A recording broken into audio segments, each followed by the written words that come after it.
BRS నాయకులు ప్రతిరోజు ఏదో ఒక అంశంపై రాద్ధాంతం చేస్తున్నారని కాంగ్రెస్ ఎమ్మెల్సీ అద్దంకి దయాకర్ అన్నారు. మైకాసురులుగా మారిపోయారని విమర్శించారు. పబ్లిసిటీ చేసుకోవడంలో కేసీఆర్ తర్వాతే మేము అంటూ కౌంటర్ ఇచ్చారు దయాకర్. ఏంటియో వాళ్ళ కనీసం ఆలోచించకుండా మాట్లాడుతున్న పరిస్థితి.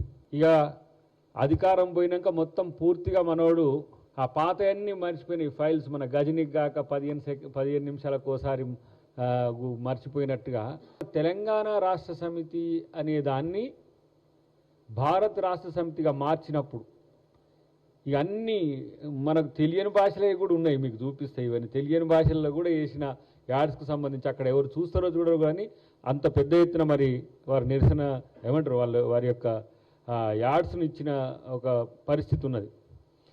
దాదాపు మేమొచ్చిన ఈ 2 ఏళ్లలో 1-2 సార్లు మాత్రమే మా ప్రభుత్వ పథకాల విషయంలో వివిధ రాష్ట్రాల్లో తెలియాలనే ఉద్దేశంతో కూడా చేసిన సంఘటనలు ఉన్నాయి, లేదని కాదు. మీలాగా ఇష్టం వచ్చినట్టుగా చేయడానికి, మీలాగా దుబారా చేయడానికి మా దగ్గర ఆర్థిక వనరులు కూడా ఇప్పుడు పరిమితంగా ఉండడం అది కారణం. అసలు ముఖ్యం